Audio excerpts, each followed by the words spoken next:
ৰাজ্যজুৰি দৌল উৎসৱৰ ব্যাপক প্ৰস্তুতি ইতিমধ্যে আৰম্ভ হৈ গৈছে আৰু মই বৰ্তমান উপস্থিত আছো উত্তৰ গুৱাহাটীৰ ঐতিহ্যমণ্ডিত বিলঙনি বৰ নামঘৰত, যিটো নামঘৰৰ ইতিমধ্যে প্ৰায় 150 বছৰ পাৰ হৈ গৈছে আৰু এইবুলি এই বৰ নামঘৰতো 3 দিনীয়া কাৰ্যসূচীৰে দৌল উৎসৱৰ আয়োজন কৰা হৈছে।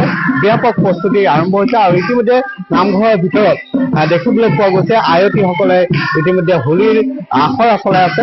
এক সুন্দৰ পৰিৱেশ ইয়াত দেখিবলৈ পোৱা গৈছে। মই ফোনটো দেখো এই দৃশ্য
কথা পাতিবলৈ যত্ন কৰিছো, যিহেতু ইয়াত এক সুন্দৰ পৰিৱেশ দেখিবলৈ পোৱা গৈছে। মই কথা পাতিম।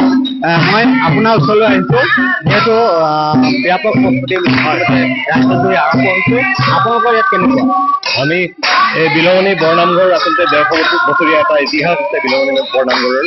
আৰু এই আমাৰ যিখন হোলী আমি ইয়াতে দৌল উৎসৱ আমি উদযাপন কৰোঁ, এইটো আজি এই বছৰ 78 সংখ্যক দৌল উৎসৱ উদযাপন।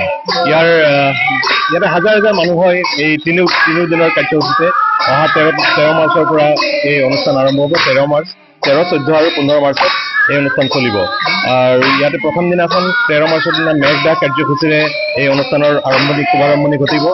লগতে 1800 গছি বন্তি প্ৰজ্বলন, মহিলাৰ আমি দেখিছেই মহিলাসকলে কিজনে উৎসাহেৰে হোলী গীতৰ আখৰা চলি আছে। তাৰোপৰি তাৰ পিছৰ দিনা মহাপূজা, 14 মাৰ্চৰ দিনাখন মহাপূজা। সেই মহাপূজাৰ দিনাখন দিনত নাগাৰা নাম আৰু ৰাতি ভাওনা, বিভিন্ন ধৰণৰ মঞ্চ তথা চলচ্চিত্ৰ জগতৰ প্ৰখ্যাত অভিনেতা অভিনেত্ৰীয়ে ভাওনা প্ৰদৰ্শন কৰিব। পৰশুৰামৰ প্ৰতিজ্ঞা পূৰণ, বৰ সুন্দৰ এখন ভাওনা 14 মাৰ্চৰ দিনাখন সন্ধিয়া এখন অনুষ্ঠিত হ'ব। আৰু পিছৰ দিনা নগৰ পৰিভ্ৰমণ, আমাৰ উত্তৰ গুৱাহাটীৰ বৃহৎ এলেকা এটা সামৰি লোৱা হয়। ৰুদ্ৰেশ্বৰ, ৰংমহল, এনেকে আমি গোটেইখিনি আমি একেলগে মিলি জুলি আমি এই হোলী উৎসৱটো উদযাপন কৰোঁ। ধন্যবাদ জনাইছোঁ আপোনাক। যিহেতু ইয়াতে আখৰা চলি আছে, পুনৰ মই আখৰাৰ মাজলৈ যাব যত্ন কৰিছোঁ।